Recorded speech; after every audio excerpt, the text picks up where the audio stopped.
अस्सलाम वालेकुम, my name is Rabia Rubani. Welcome to फाइज पर। आज जो हमारा टॉपिक है हमारे पास टी टेस्ट का थर्ड पार्ट है। टी टेस्ट का हमारे पास थर्ड पार्ट है। मीन के हमने जब टी टेस्ट पढ़ा था उसमें मैंने आपको पहली कैटेगरी, नेक्स्ट सेकंड कैटेगरी और आज हमारे पास क्या है, थर्ड कैटेगरी है। पहली कैटेगरी में हमने क्या पढ़ा था कि हमारे पास test of hypothesis about the population mean, ठीक है। नेक्स्ट वाली कैटेगरी में हमने क्या पढ़ा था, test of hypothesis about the difference between two means of independent cases, उसको हमने कहा था टू सैंपल टेस्ट। आज का जो हमारा टॉपिक है हमारे पास है test of hypothesis about the difference between two means of dependent cases. Mean के हमारे पास एक सैंपल है, उसके हमारे पास दो केसेस हैं और वो डिपेंडेंट है, मीन के एक दूसरे के ऊपर डिपेंड कर रहे हैं। ये हमारे पास मेन रीज़न है जहाँ से हमें पता चलेगा कि हमारे पास ये वाला जो है फार्मूला अप्लाई होना है। इसको हम पेयर टी टेस्ट कहते हैं। बाद आपके क्वेश्चन में भी कहा जाता है कि हमारे पास टेस्ट करें by the pair T test, ठीक है। बट इन सम केसेस हमारे पास क्वेश्चन में नहीं बताया जाता, जस्ट क्वेश्चन की कंडीशन देखनी होती है कि वो डिपेंडेंट है या इंडिपेंडेंट है, फिर हम क्या कहते हैं उसको हम सॉल्व करते हैं इस लिहाज से। अब पेयर टी टेस्ट की हमारे पास सबसे पहली कैटेगरी क्या है, मतलब हमारे पास क्वेश्चन आ गया, एक क्वेश्चन लिखा हुआ है, आपको कैसे पता चलेगा इसमें आपने पेयर टी टेस्ट लगाना है। क्वेश्चन है उसके अंदर सिग्मा मीन के हमारे पास standard deviation of population unknown हो, सैम्पल साइज स्मॉल हो मीन के n इज़ लेस देन 30 हो, टू डिपेंडेंट सैम्पल्स हो मीन के हमारे पास दो सैम्पल्स जो हैं या एक ही सैम्पल जो है वो हमारे पास क्या हो, डिपेंडेंट हो आपस में, उसकी कंडीशन इस तरह की हो कि वो ऐसे लगे कि हमारे पास डिपेंडेंट है। जैसे मेरे पास क्या है कि इसकी मैं एग्जांपल देती हूँ टू डिपेंडेंट सैम्पल की। मीन के हमारे पास एक मैंने आज टेस्ट दिया, उसमें टोटल मेरे 50 मार्क्स थे। मेरे आगे कितने, मतलब जो मैंने ऑब्टेन किया मेरे आगे 32, ठीक है। फिर मैंने क्या किया, मैं दोबारा घर आई, मैंने तैयारी की उसकी, प्रॉपर टेस्ट की और मैंने कल अगेन टेस्ट दिया और मेरे आगे 46 मार्क्स। अब क्या हुआ, जो मेरा मीन के पहले कितने थे 32, बाद में कितने हो गए हमारे पास 46। तो ए सैम्पल मीन के मैं जो सैम्पल है वो पहले केस में इतने, दूसरे केस में इतने, आपस में डिपेंडेंट है ना, कि हमारे पास मैंने ही एक ही पर्सन है, वो ए पर्सन है, उसने क्या किया, उसने एक दफ़ा टेस्ट दिया, बाद में तैयारी करके उसने वही टेस्ट दोबारा दे दिया। This is dependent case. एक मेडिसिन है वो एक पेशेंट को दी, ठीक है, उसके अंदर हमारे पास क्या देखेगी, चेंजेस। अब क्या किया, वही मेडिसिन हमारे पास आफ्टर सम टाइम कुछ मॉडिफिकेशन करके किसी और पेशेंट को देगी। This is the dependent samples, ठीक है। ये चीज़ होती है जब आपको क्वेश्चन में इस तरह की कंडीशन हो ना और आपको टेस्ट करने के लिए कहा गया हो हमारे पास, तो उसमें हम क्या करते हैं, पेयर्ड टी टेस्ट। समझ आ गई। सेम वही चीज़ है, क्या चीज़ हमने जो पढ़ी है, testing, H naught, H1, alpha, test statistic, calculation, degree of freedom. अच्छा, मैंने आपको बताया था टी टेस्ट में एक चीज़ ऐड होती है बाकी हाइपोथेसिस टेस्टिंग से, which is degree of freedom, ठीक है। जब तक हमारे पास डिग्री ऑफ फ्रीडम नहीं हम क्वेश्चन में लिखेंगे तब तक हमारा टी टेस्ट कंप्लीट नहीं होगा। डिग्री ऑफ फ्रीडम, रेंज और लास्ट पे रिजल्ट, ये हमारा क्या रहेगा, दिस इज़ द सीक्वेंस। अब यहाँ पे हमारे पास कहाँ से आ जाता है मसला, टेस्ट स्टैटिस्टिक पे। यहाँ ये सब चीज़ों का हमारे पास वो फॉर्मूलाज होते हैं, मेन वही होते हैं, बस पुट करने होते हैं, कंडीशन देखनी होती है, हमारे पास रिजल्ट निकाल देना होता है। अब फॉर्मूलाज क्या है, T is equal to D bar over S cross under root N, ठीक है। अब डी बार क्या होता है हमारे पास, मैंने बताया था डी क्या होता है, डी डिफरेंस होता है, ठीक है। या हमने जब पढ़ा था जब हमारे पास एक वैल्यूज थी x की, तब हमने कहा था d क्या होता है, x माइनस ए। बट यहाँ पे d क्या होगा, यहाँ पे d x2 माइनस x1 होगा। ये आपने ध्यान रखना है, पेयर टी टेस्ट में d जो होता है वो हमारे पास क्या होता है, x2 माइनस x1, और d बार, इस d का समीशन लेके उसको n पे डिवाइड करेंगे तो हमारे पास क्या आ जाएगा, d बार, ठीक है। d बार ओवर s क्या है, it is standard deviation of difference, कि डिफरेंस का स्टैंडर्ड डेविएशन। जब हम पहले पढ़ते थे पहले फॉर्मूलाज में टी टेस्ट के, तब हमने कहा था वो हमारे पास क्या था, standard error of standard deviation, ठीक है। वो स्टैंडर्ड एरर था, उसके हमने कैलकुलेट किया, बट ये हमारे पास क्या है, स्टैंडर्ड डेविएशन ऑफ डिफरेंस। अच्छा, अब ये हमने कैलकुलेट करना होगा, एन ऑलमोस्ट दिया होगा हमें, पहले ही दिया होता है। एस जो होता है, एस का फॉर्मूला, एस के अब 3 फार्मूलाज हैं, summation D minus D bar whole square over N minus 1, summation D square minus D bar square cross N over N minus 1, square root आ जाएगा। इस तरह ये फॉर्मूलाज हैं, ठीक है। अब इनमें से आप कोई भी चूज़ कर सकते हो। लास्ट टाइम तो ये था ना कि हमने जब टू सैम्पल टेस्ट पढ़ा था, हमने कहा था कि अगर हमारे पास ये कंडीशन हुई, एक्स बार को हमने देखा था, एक्स बार को हमने देखा कि हमारे पास अगर ये वाली कंडीशन है, पॉइंट्स में है, तो हम कहते हैं हमारे पास डी वाला फॉर्मूला, अगर वो पॉइंट्स में नहीं है तो हमारे पास simple x minus X bar whole square वाला फॉर्मूला हमने यूज़ कर लिया। इस केस में आपके पास कोई पाबंदी नहीं है आपने कौन सा फॉर्मूला यूज़ करना है, डिफरेंट बुक्स में डिफरेंट फार्मूलाज लिखे आप कोई भी यूज़ कर सकते हो, बट मोस्ट ईजी कौन सा है हमारे पास, ये वाला। इसमें जस्ट एक वैल्यू फाइंड करनी होती है, उससे हमारे पास सारी वैल्यूज़ फाइंड हो जाती हैं। इनमें हमें बहुत लेंथी करना पड़ता है। मैं आपको एक क्वेश्चन सबसे समझाऊंगी, ठीक है, सारे क्वेश्चंस करके, एक क्वेश्चन में सारे स्टेप्स करके एफ निकाल के दिखाऊंगी। देन हम नेक्स्ट क्वेश्चन में क्या करेंगे, हम इजी वाला फॉर्मूला यूज़ करते जाएंगे, आपको तीनों में एप्लीकेशन करके पहले क्वेश्चन में बता दूंगी। अच्छा, यहाँ पे मेन चीज़ मैंने आपको लास्ट टाइम बताई थी, वो डिग्री ऑफ फ्रीडम है ना, वो हर टी टेस्ट के सैंपल में मीन के हमारे पास टाइप में डिफरेंट है। जैसे हमने पढ़ा था 1 सैम्पल टेस्ट में हमने क्या कहा था, डिग्री ऑफ फ्रीडम क्या है, n-1। In case of 2 sample test हमने क्या कहा था, n1 + n2 - 1 हमने कहा था, ये हमारे पास आ जाता है, ठीक है। नेक्स्ट में अब हमारे पास क्या, पेयर टी टेस्ट, इसमें क्या होगा, degree of freedom is equal to n-1, इस तरह आपने कैलकुलेट करना है। अब आते हैं हमारे पास क्वेश्चन पे। सबसे पहले यही फार्मूलाज याद रखने हैं, बस मेन फार्मूलाज होते हैं, बाकी तो आपको सॉल्व करना आता है। हमने इतने टॉपिक्स सारे डिस्कस कर लिए हैं हाइपोथेसिस टेस्टिंग के, आपको ये समझ आ गया होगा अब तो। 10 students of stats, 10 students, small sample, पता चल गया हमें इसमें से कौन सा लगेगा हमारे पास, इसमें हमारे पास स्मॉल सैंपल वाले टेस्ट लगेंगे। Were given a test in the business statistics, 10 student ने टेस्ट दिया स्टैट्स का, they were imparted a special coaching and a second test was conducting at the end of it. उन्होंने test दिया, ठीक है, फिर क्या किया, उनको उनके मार्क्स लिए गए, देन उसको दोबारा कोचिंग दी गई और उसको दूसरा टेस्ट लिया गया। अब उनके results, marks in first test ये इस तरह है, ठीक है, 46 के बाद 58 है, देन 62 है। ये भी मार्क्स इन सेकंड टेस्ट, ये हमारे पास इस तरह सारे मार्क्स दिए हैं, देन 52 और 38 है। समझ आ गई। अब प्रूफ क्या करना है, do the marks give the evidence that students have benefited by the extra coaching, कि जो मार्क्स, अब ये हमने प्रूव करना है, इसको टेस्ट करके बताना है कि ये जो मार्क्स थे हमारे पास आफ्टर द टेस्ट इम्प्रूव हुए हैं कि नहीं हुए।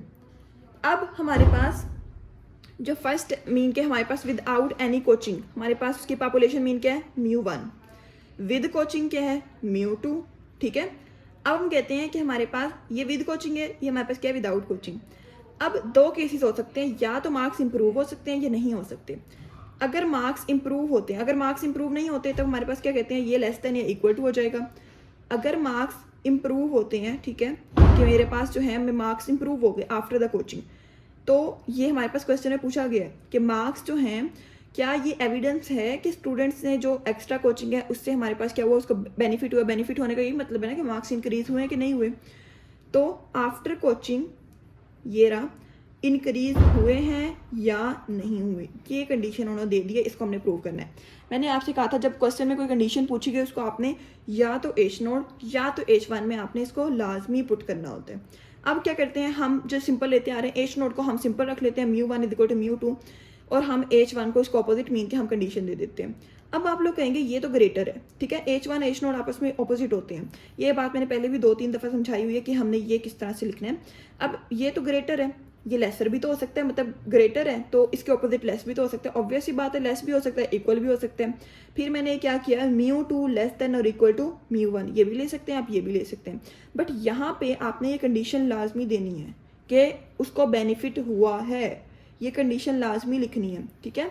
तो उसके लिहाज से क्या आ जाएगा, वन टेल्ड मीन के एक साइड पे ग्रेटर का साइन अकेला हो या हमारे पास लेसर का साइन अकेला हो तो हम कहते हैं one tail, equal not equal to का हो तो हम कहते हैं हमारे पास 2 टेल्ड।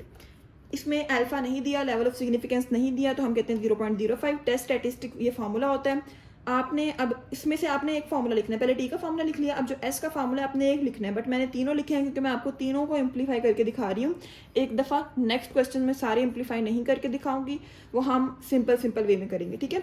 अब हमारे पास क्या आ जाता है, टेस्ट स्टैटिस्टिक मीन के हमने फार्मूलाज लिख लिए। आते हैं अब हम पुट करने पे। सबसे पहले कैलकुलेशन में पहला फार्मूला हम कौन सा ले रहे हैं, S = summation d² - d⁻² cross n, जो कि हमारा ईजीएस्ट फार्मूला है, ओवर n-1। अब इसमें क्या चाहिए, d चाहिए मुझे, d का स्क्वायर समीशन d का स्क्वायर d बार चाहिए। क्या किया मैंने, x1 की वैल्यूज जो भी थी सारी लिख ली, x2 की वैल्यूज जो भी थी मैंने सारी लिख ली। अब हमारे पास d कैसे निकलेगा, d निकले क्योंकि मुझे समीशन d स्क्वायर चाहिए, पहले मैं d निकालूंगी फिर इसका स्क्वायर लूंगी, देन सम कर लूंगी। d कैसे होता है, x2 - x1, ये बात आपने याद रखनी है। पेयर टी टेस्ट में d = x2 - x1। 32 में 64 - 4, 42 में से 40, 2, 30 में से 38 -8, 24 में से 36 -12, इस तरह सारी मैंने डी की वैल्यूज़ ले ली। मैंने क्या किया, उसको ऐड कर लिया तो मेरा -64 आंसर आ गया। अब मैं क्या करूँगी, मुझे समीशन डी स्क्वायर चाहिए ना। अब मैंने क्या किया, इन सब का स्क्वायर ले लिया, स्क्वायर लिया, उनको ऐड किया, मेरे पास समीशन डी स्क्वायर आ गया। अब रह के गया डी की बार मीन के डी का मीन क्या होता है, समीशन डी ओवर एन। तो मैंने किया -6.4 आ गया। मैंने फार्मूला पुट किया, इस वाले फार्मूला मेरा आंसर आ गया एस का 14.07। आप फार्मूला कोई भी यूज़ करें एस का, आपका आंसर तीनों में सेम आएगा, ठीक है। तीनों फार्मूलाज जो भी आप यूज़ करेंगे आपका सेम आंसर आएगा। जैसे अब मैं नेक्स्ट दिखाती हूँ, हमारे पास ये वाली बी पार्ट मीन के मैंने बी वाला फार्मूला ले लिया। अब ये जो फार्मूला है इसमें क्या, summation D square minus summation D over N, summation D का square over N -1। Summation D square हमने पीछे फाइंड किया है, वही टेबल अब दोबारा बनाएंगे। अगर आपको तीनों में इम्प्लीफाई तो करने का कहते ही नहीं है, आपने जस्ट एक फार्मूला लेना है। मैंने इसको दोबारा टेबल नहीं बनाया बिकॉज उनका टेबल सेम बनता है। समीशन डी स्क्वायर क्या है 2192, समीशन डी क्या है -64, उसका स्क्वायर ओवर 10। हमारे पास आंसर क्या आ गया 14.07। जो हमने पहले कैलकुलेट किया पहले वाले फार्मूला से, उसका भी हमारे पास 14.07 ही आया है। Next formula S is equal to summation D minus D bar whole square over n -1। इसमें हमें क्या चाहिए, x1 दिया है, x2 दिया है, लिख लिया, d निकल गया, ठीक है। अब क्या करना है, d माइनस डी बार, पहले हमने d बार फाइंड करना है, ये देखें d बार फाइंड किया, ठीक है। अब क्या करना है, x में से ये हमारे पास जो d है, d में से d बार निकालते जाना है। अब ये आपने थोड़ा सा ध्यान से देखना इधर, d माइनस डी बार, ये d बार की वैल्यू -6.4, ये डी मैं अगर -4 लेती हूँ, डी की मैंने पहली वैल्यू ले ली -6.4। अब ये -4 प्लस 6.4 माइनस प्लस हो गया ना। अब इस तरह आपने कैलकुलेट करते जाना, -4 प्लस 6.4 प्लस माइनस करेंगे तो कितना आ जाएगा 2.4, ठीक है। बड़ी रकम के साथ हमारे पास पॉजिटिव का साइन है तो प्लस 2.4। सेम 2 माइनस 6.4, ये मीन हमारे पास डी बार है ना, तो 2 प्लस 6.4 8.4, इस तरह आपने निकालते जाना है, ठीक है। समझ आ गई इसकी किस तरह से निकालना है। इन सबको निकाला, देन उसका स्क्वायर लिया और उसका समीशन ले लिया। मैंने क्या आ गया 1782.4 समीशन आ गया। अब मैंने क्या करना है, इसको फार्मूला इस फार्मूले में पुट करना है, इस वाली वैल्यू को ओवर n -1 मैंने इसका आंसर निकाल लेना है। मैंने क्या किया, वैल्यू को पुट किया, डिवाइडेड बाई 10, हमारे पास n है, -1 किया, डिवाइडेड बाई 9 और मेरा आंसर आ गया s। अब यहाँ पे आप देखें कि एस के क्वेश्चंस हमारे पास एस के जो आंसर है वह सब में सेम आए हैं। आप कोई भी फार्मूला यूज़ कर सकते हैं, आपने बुक वाला करना है, बुक में जो लिखा है वो कर लें, आप ये वाले फार्मूला यूज़ करने हैं, आपने ये वाले कर लें, ठीक है। अब मैंने एस की वैल्यू टी वाले फार्मूले में पुट की। अच्छा, टी वाले फार्मूले में जब मैंने पुट की, अब मैं यहाँ पर एक चीज़ कर सकती थी, टी जो है मैं उसका मोड ले सकती थी। मीन के जब मैंने आपको बताया टी का मोड लेते हैं हम, तो डी बार का भी मोड आ जाएगा एस क्रॉस एन। मैंने आपको एक स्टार्टिंग में ही बताया था, जब हमने स्टार्ट किया था हाइपोथेसिस टेस्टिंग, मैंने आपको बताया था कि हम जो बार है मोड है मीन के ये वाला मोड, ये हम तब लेंगे जब हमारे पास 2 टेल्ड होगा। इन केस ऑफ 1 टेल्ड हम मोड नहीं लेंगे। तो मैंने यहाँ पे 1 टेल्ड डी माइनस में था, मैं मोड लेके इसको पॉजिटिव कर सकती, बट मेरा क्वेश्चन क्या है 1 टेल्ड है, तो मैंने इसको माइनस से नहीं, मैंने इसका मोड नहीं लिया, ठीक है, क्योंकि मैं 1 टेल में मोड नहीं ले सकती। मैंने क्या किया, इसका आंसर निकाला, टी का आंसर क्या आ गया -1.44। डिग्री ऑफ फ्रीडम क्या है n -1 9 आ गया। अब क्या, क्रिटिकल रीजन मैंने आपको बताया 3 चीज़ें देखते हैं, क्या क्या, डिग्री ऑफ फ्रीडम, ठीक है, 1 टेल है या हमारे पास 2 टेल्ड है, और अल्फा। इसको देख के हमने क्या करना है, टेबल देखना होता है। अगर मैं आपको टेबल दिखाऊं इधर, ये रहा टेबल, ठीक है। अच्छा, v is equal to 9 mean के हमारे पास डिग्री ऑफ फ्रीडम 9 है, डिग्री ऑफ फ्रीडम 9 है, 0.05 और 1 टेल्ड है। पहले देखेंगे 1 टेल में 0.05 ये रहा, ठीक है। अब यहाँ से डिग्री ऑफ फ्रीडम, अब 9 1.833, अब मेरे पास वैल्यू क्या आ गई 1.833। ये माइनस में था तो हमने माइनस, क्योंकि हमारे पास टी माइनस में निकला तो ये भी हमारे पास माइनस आ गया, -1.833 हमारे पास क्या आ गई रेंज वैल्यू। मैंने कहा था जब माइनस आता है मीन के हमारे पास जो टी या जी की वैल्यू माइनस में आती है, अगर वो ग्रेटर होगी तो हमारे पास एज नोड एक्सेप्टेड होगा, ठीक है। अगर हमारे पास ये वैल्यू इस वैल्यू से ग्रेटर होगी तब एक्सेप्टेड होगा। अगर हमारे पास ये वैल्यू लेस होगी नेगेटिव की तो हम कहते हैं रिजेक्टेड होगा। इन केस पॉजिटिव साइन हम कहते हैं कि हमारे पास अगर वैल्यू जो होती है वो छोटी होती है तो हम कहते हैं हमारे पास ये क्या हो गया, एक्सेप्ट हो गया, ग्रेटर होगी तो ये रिजेक्ट होगी। यहाँ पे डिफरेंस आता है, ये डिफरेंस आपने ध्यान में रखना है। अब मेन जो है ना जहाँ पे गलती होती है वो ये है कि -1.44 -1.833 इनमें से छोटा बड़ा कौन सा है? मैंने बताया नेगेटिव में जितना छोटा उतना बड़ा, छोटी ये है तो ये बड़ी है, तो मीन के हमारे पास टी बड़ा है इससे, तो मीन के हमारे पास क्या आ जाएगा, एक्सेप्टेड आ जाएगा। एक्सेप्टेड का क्या मतलब है, हमारे पास ये एक्सेप्ट हो गया, ग्रेटर है, so H naught accepted which conclude that student didn't benefited by the extra coaching.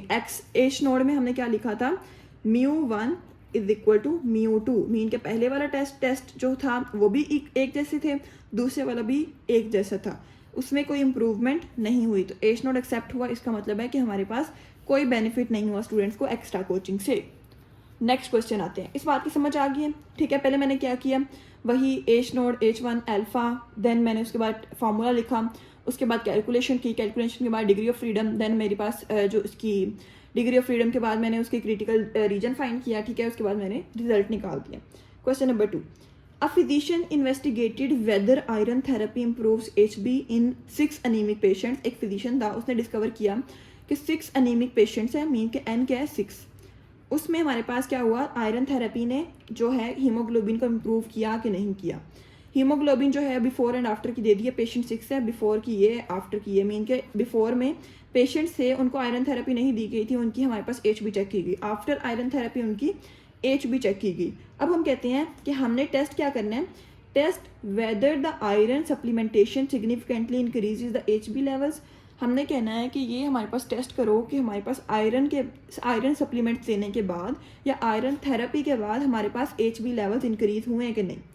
μ1 mean के बिफोर की है, μ2 आफ्टर की है, तो हमने फाइंड करना है कि μ2 इज़ ग्रेटर देन μ1, मतलब हमारे पास आफ्टर थेरेपी जो हमारे पास HB लेवल्स हैं वो इंक्रीज हुए हैं या नहीं हुए। तो हम कहते हैं ये हमें कंडीशन दे दी है कि उन्होंने हमें क्या कहा है कि इसको प्रूव करो, टेस्ट करो कि इंक्रीज हुआ है या नहीं। अब हमने क्या करना है, इसको हमने टेस्ट करना है। अब इसको हमने किसी ना किसी कंडीशन में लेके आना है, या एच नोड में या H1 में, सेम वही H naught H1 alpha, then test statistic calculation, then हमारे पास डिग्री ऑफ फ्रीडम, और हमारे पास लास्ट पे रेंज और रिजल्ट आ जाएगा, ठीक है।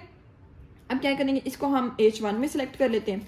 एच नोड मैंने क्या ले लिया, μ1 इज इक्वल टू μ2, H1 क्या ले लिया मैंने, μ2 इज ग्रेटर देन μ1, जो कि हमें कंडीशन दी गई है कि आफ्टर थेरेपी हमारे पास HB लेवल्स इंक्रीज होते हैं। वन टेल है, अल्फा के नहीं दिया हुआ, तो हमारे पास लेवल ऑफ सिग्निफिकेंस जो हम मोस्टली यूज़ करते हैं 0.05। टेस्ट स्टैटिस्टिक मैंने फार्मूला लिखा सारा, मैंने ईजी वाला फार्मूला लिख लिया। अब मैंने क्या किया, कैलकुलेशन में पहले x1 x2 d के इन दोनों का डिफरेंस मैंने निकाल के उसका स्केयर लेके देन मैंने उसका क्या कर लिया, एंड पे समीशन निकाल लिया, समीशन d स्केयर, d बार निकला हमारे पास समीशन d ओवर n, तो मेरे पास 1.1 आ गया। अब मैं क्या करती हूँ, इसको एस के फार्मूला में पुट किया मैंने, ठीक है। एस के फार्मूला पुट करने के बाद मैंने क्या किया, एस की वैल्यू 0.11, इसको मैंने पुट किया, टी की वैल्यू आ गई 24.5। Degree of freedom n-1 6n है, -1 is equal to 5। Critical region, अब मैंने बताया क्रिटिकल रीजन में हमें 3 चीज़ें देखनी होती हैं, degree of freedom, alpha, one tail है, टू टेल। अब डिग्री ऑफ फ्रीडम 5 है, वन टेल्ड है और 0.05 है, one tail 0.05, degree of freedom 5, इधर से जाएंगे इस तरह से, ठीक है। ये 2.571, सॉरी ये नहीं है, ये तो टू टेल की आ जाएगी, इसके पीछे ये रहा वन टेल में हमने देखी ये वाली रो, ठीक है। इसके जब नीचे आएंगे तो ये वाली रो सिलेक्ट हो जाएगी। अब 5 में देखें 2.015, तो मेरी वैल्यू क्या आई, टी की जो हमने टेबल में चेक की वो क्या है 2.015। अब हमारे पास ये वैल्यू अगर 2.105 से कम है तो हमारे पास एच नोड एक्सेप्टेड है, बट ये क्या है हमारे पास ज़्यादा है, as T calculated is equal to is greater than 2.015, so H naught reject कर देते हैं। एच नोड हमारे पास क्या था कि हमारे पास आफ्टर थेरेपी और बिफोर थेरेपी इक्वल है, बट ये हमारे पास रिजेक्ट हो गया, तो एक्सेप्ट कौन सा हो, ये वाला, जो कि हमारे पास क्या कहता है कि आफ्टर थेरेपी मीन के आफ्टर आयरन थेरेपी हमारे पास जो HB लेवल्स है वो इंक्रीज हुए हैं, ठीक है। ये समझ आ गई, which concludes that iron supplementation significantly increases the HB levels. अब क्वेश्चन नंबर 3 पे आते हैं, the following data give paired yields of 2 varieties of wheat, each pair was planted in a different locality. Variety A दे दी, variety B दे दी। अब test क्या करना है? टेस्ट करना है that mean yields are equal, μ1 μ2 equal हैं, ये टेस्ट करना है। हम क्या करेंगे, इसको H नोड में लिख लेंगे, इसको H1 में हम क्या करेंगे, नॉट इक्वल टू ले लेंगे। अब आप लोग यहाँ पे कहेंगे कि हमारे पास हम H1 में यहाँ पे जब नॉट इक्वल टू लिया हम इसमें ग्रेटर भी ले सकते थे, बट यहाँ पे मैंने क्या कहा है, उन्होंने जो हमें फाइंड करने के लिए कहा H naught μ1 is equal to μ2। अब यहाँ पे ग्रेटर भी ले सकते थे, ठीक है, आप लोगों की बात ठीक है, बट मैं यहाँ पे ये भी कहूँगी कि हम स्मॉलर भी ले सकते थे। स्मॉलर भी तो ले सकते हैं ना, क्योंकि कंडीशन नहीं है कि ग्रेटर है या लार्जर है। आप इसमें स्मॉलर भी ले सकते हैं, आप लार्ज ये भी ले सकते हो। इसलिए मैं कहती हूँ कि नॉट इक्वल टू, इसका ये भी मतलब होता है ग्रेटर भी है और ये लेसर भी है, ठीक है, ऑपोजिट है इसके। अब ये टू टेल्ड है, हमें लेवल ऑफ सिग्निफिकेंस 0.05 जो नहीं दिया होता जिस क्वेश्चन में, उसमें हम क्या कहते हैं 5% ले लेते हैं। टेस्ट स्टैटिस्टिक फार्मूला लिखा मैंने, पहले एस कैलकुलेट करना, पहले मैंने क्या करना है डी निकाल लेंगे इसमें से, इन दोनों का डिफरेंस लेके इस तरह से, इन दोनों का मैंने डिफरेंस लिया, डी आ गया, उसका स्केल लिया, उसका समीशन ले लिया, डी बार निकाला, एस में पुट किया, एस की वैल्यू 1.32। अब मैंने टी वाले फार्मूले में पुट की, ठीक है, टी वाले फार्मूले में पुट करके मेरे पास आंसर क्या आ गया, T is equal to 6.73। Degree of freedom n-1, n कैसे निकलना है, x1, ये इन दोनों की वैल्यूज इक्वल होती हैं पेयर्ड में, तो ये सारी हम कैलकुलेट कर लेंगे, 3, 6, 9, 10 वैल्यूज हैं। तो degree of freedom n-1 which is 9। Critical reason वही 3 चीज़ें, degree of freedom 0.05, to tailed है। इसकी अगर मैं वैल्यू दिखाऊँ आपको, टू टेल्ड में 0.05, ठीक है, मीन के ये वाला हम टेबल लेंगे, और डिग्री ऑफ फ्रीडम क्या है 9, 2.626, ठीक है, ये आ गई हमारे पास टी की वैल्यू। रिजल्ट में कहते हैं हम ये बड़ा है टी कैलकुलेटेड इससे, जिसका मतलब क्या एश नोड रिजेक्ट हो गया है, और एश नोड क्या था कि हमारे पास जो मीन यील्ड्स हैं वो इक्वल हैं, तो हम कहते हैं कि मीन, ये तो रिजेक्ट हो गया, तो मेन हमारे पास ये एक्सेप्ट हुआ, mean yields are not equal, which conclude that mean yields are not equal. समझ आ गई इस बात की। अब आते हैं हमारे पास हम 4th क्वेश्चन पे, लास्ट क्वेश्चन है आज के हमारी क्लास का। बस इसको आपने समझना है, आपने सॉल्व इसको खुद करना है, ठीक है, मैं आपको ऑलमोस्ट सारा समझा दूंगी, सॉल्व आपने खुद करना है, आंसर इसका आपने कमेंट में लिखना है। A certain stimulus administered to each of 9 patients and दे दिया 9 resulted in the following increase in BP, कि हमारे पास हमने एक स्टिमुलस दिया 9 पेशेंट्स को, जिसकी वजह से क्या हुआ, उनका बीपी इंक्रीज हो गया। कितना इंक्रीज हुआ, 5, 1, 8, 0, 3, ये सारी वैल्यूज। अब can it be concluded that blood pressure in general increase by administering the stimulus.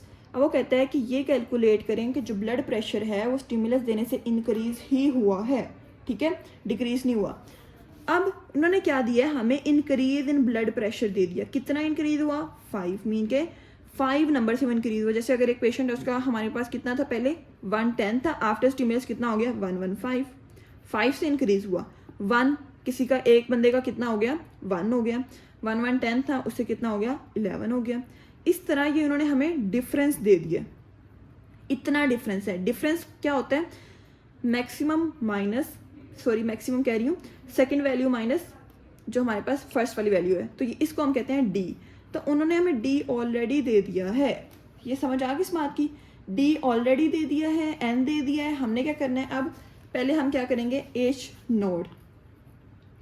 हम सबसे पहले ये कहते हैं कि हमारे पास जो ब्लड प्रेशर है वो इंक्रीज, पहले हम कहते हैं उन्होंने क्या पूछा, इंक्रीज हुआ है कि नहीं हुआ, स्टिमुलस के बाद μ1 before the stimulus, μ2 after stimulus. तो μ2 हमने कंडीशन कौन सी करनी है, μ2 ग्रेटर देन μ1, ये हमने कंडीशन क्या करनी है, प्रूव करनी है, टेस्ट करनी है। मैंने पहले क्या ले लिया, μ1 इज इक्वल टू μ2, देन मैंने H1 क्या किया, μ2 इज ग्रेटर देन, वही कंडीशन लिख ली, μ1, दिस इज 1 टेल्ड। अब अल्फा नहीं दिया हुआ तो 0.05। अब आपने क्या करना है, इसके बाद अल्फा नहीं दिया तो हमने ले लिया, टेस्ट स्टैटिस्टिक फार्मूला लिखना है, ठीक है, आपका जो आपने फार्मूलाज यूज़ करने हैं सेम वही वाले आप फार्मूला, जो मर्जी आप फार्मूला यूज़ करें, पहले टी का फार्मूला लिखें, देन आप करें, जैसे मैं अब आपको लिख देती हूँ, टी का formula D bar over S cross √n, ठीक है। एस को फाइंड करें, एस में फार्मूले में हमारे पास डी आता है, डी ऑलरेडी दिया है, इसका स्क्वायर लें, देन उसका क्या करें, स्क्वायर लेने के बाद डी बार निकालें और आपके पास आंसर आएंगे, वैल्यूज पुट करें, रेंज निकालें, अपनी डिग्री ऑफ फ्रीडम निकालें, पहले डिग्री ऑफ फ्रीडम 9 - 1 8 आ जाएगा, ठीक है, और लास्ट पे आपने वैल्यू निकाल के इसको कैलकुलेट करना है और बताना है कि हमारे पास कि एच नोड एक्सेप्टेड है या रिजेक्टेड है। अगर ये एक्सेप्ट हो जाएगी तो हम कहते हैं कि हमारे पास no increase in blood pressure by administering the stimulus. But अगर ये हमारे पास रिजेक्ट हो जाएगी तब हम कहते हैं कि हमारे पास क्या हुआ, जो H1 है ये एक्सेप्ट हो गया, ठीक है। ये रिजेक्ट होगा तो ये एक्सेप्ट हो जाएगा ना, जिसका मतलब है कि हमारे पास blood pressure is increase by administering the stimulus. समझ आ गई? आपने क्वेश्चन खुद सॉल्व करना है। इसका जो आंसर है H नोड एक्सेप्ट हुआ या रिजेक्ट हुआ, आप कमेंट्स में बताएं। जिसको नहीं समझ आई वो मुझसे कांटेक्ट कर ले, ठीक है। डिस्क्रिप्शन में व्हाट्सएप ग्रुप का लिंक है, वहाँ से ज्वाइन करके नोट्स भी आप ले सकते हैं। अगर आपको वीडियो अच्छी लगी तो लाइक करें, सब्सक्राइब करें। और अगर आपको इस तरह के और भी क्वेश्चंस चाहिए मीन के डिफरेंट टॉपिक्स बायोस्टैट के, देन आप मुझे कमेंट करें, इंशाल्लाह उन लेक्चर्स पे भी, उन टॉपिक्स पे भी वीडियो बना दी जाएगी। जज़ाकल्लाह।